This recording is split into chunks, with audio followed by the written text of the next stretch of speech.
Hello, my friends, and welcome back to Alien Protocols. So today I wanted to chat with y'all about brainwaves, and this is really important for all aspects of meditation, psychic stuff, CE5, to overall happiness, effectiveness, creativity, and the full extent is almost hard to know, really. Having control of your own brain, you could imagine, is a really beneficial, positive thing. And I've already found it to have so many positive impacts on my life, and I'm super appreciative of these new changes. I've worked a lot on calming and stilling my mind every day, with meditations, stilling my body, not moving, being completely frozen, and my heart, slowing down my heart rate. And of course I've got the blessing of being able to use the Muse, which is a great device. There's multiple devices out there. My favorite now is the Muse 2, but there's a bunch of stuff from the Heart Math Institute that I've tried and tested and is really good, the EM Wave, and I'm forgetting the name of the other one. But Super Sleuth has been using the other one. And it's really great to have control of your body. I used to get into these states of like panic almost, where my heart's racing, or in different situations where, your heart's racing, if an emergency happens, if someone's hurt, or, those intense moments that happen much rarer in life. And those are the moments where you need to be calm, and you don't need to be freaking out, and you don't need all these extra chemicals pounding in your brain and your heart and everything. You need to be calm and being able to, handle things well. And I've always been pretty good with that stuff for the most part, but this has just taken it to the next level. And then also, in terms of creativity, this is a huge thing to bring to the table. You can identify which brainwave for you activates your best raw creativity. You can find out which brainwave state activates your best problem solving. So you can really customize your brainwaves for your current needs. And that's really powerful. And not just that, of course, your heart rate and all these other things that come into play here. So, as you guys have seen, I'm not going to show and brag about my ability to spike brainwaves, but I can spike any brainwave to a large degree above any of the others and maintain it there.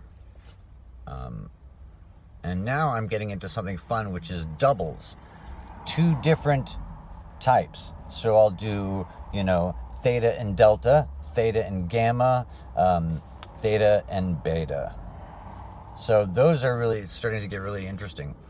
But let's review all the brain waves, and I'll give you my tips exactly, specifically, how I get into the brainwave state to activate each one.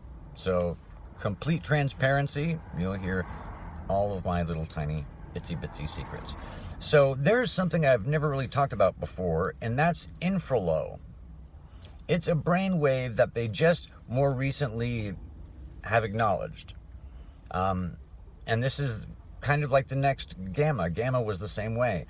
Infralow, they also call slow cortical potentials. And these are under 5 hertz. So, 0.5 hertz, 0.5 hertz. So it's a very, very, very low, very light, very tiny, low energy signal. They're not really sure what they're involved in, which seems very fascinating to me. They think it has something to do with some foundational core aspects of cognitive ability, but that's just, babble and speculation. Next, we have from 0.5 to 3 hertz, which is delta. And delta is a very waking state, brainwave. It's usually the one that's the highest for most people most of the time. If you want to get yourself into a delta state, you can do something really simple, like just do the alphabet or math, basic math, and it'll kick on your delta. My delta spikes a lot. Now you may find there might be subtle differences. My little tricks may not work for you, but these are also general things that are true about the brainwave frequency themselves. Next is theta. Theta is a tough one, and it's theta and gamma are the two toughest ones to get into. Some people have no problem, but it's generally the toughest. And it's from 3 hertz to 8 hertz.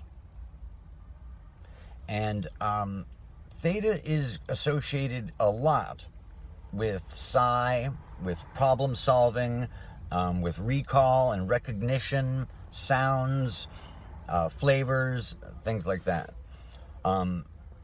I've tried a bunch of different things, and the interesting thing about theta for me is I would try a trick and it would work for a period of time and then stop working. And the one I use now is, in my mind, I'm putting different objects in different boxes that they fit into, and that makes my theta spike. I can also just get into the feeling. There's this feeling I get. It's hard to say, but I get the feeling that I can do theta. You might find that's true with you too. Next is alpha, which is 8 hertz to 12 hertz. And this is really interesting. This is kind of the resting brain state, but this is also the brain when it has the ability to visualize, highly visualized, and also emotional brainwave. The Schumann Residence is anywhere from 7.8 hertz to 10 hertz. So that's right in the alpha state. So it's interesting that the Earth vibrates at a frequency that has us as a kind of tranquil, a more tranquil, resting, but creative state. So it's kind of like a passive creative state. Isn't that wonderful that the Earth makes us all resonate together like that? And that is a real frequency. But now we're exposed to so many different types of frequencies. Now we go into beta. Beta is 12 hertz to 38 hertz. Oh, did I tell you how I get into alpha? Oh, I didn't tell you how I get into alpha. Okay, in alpha, I imagine myself like a cartoon character getting muscular and lightning bolts and things like that. So I close my eyes and imagine like the lightning bolts coming off of my hands, or my body fully charging up. That's alpha. Now for beta, beta is complex thought.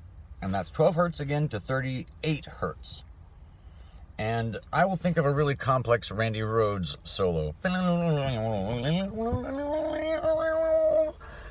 Something really complex will stimulate your beta. And if you do any one of these exercises for any one of these brain waves without a monitor, you don't need an EEG, but if you just do these things in a row, you will start to feel, oh, I feel this brainwave state. This is alpha. Oh, I feel this brainwave state. This is theta.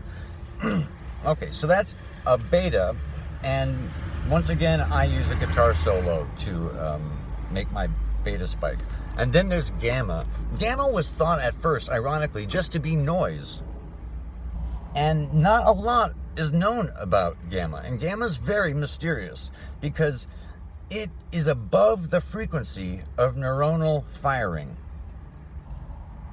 They're not completely sure how that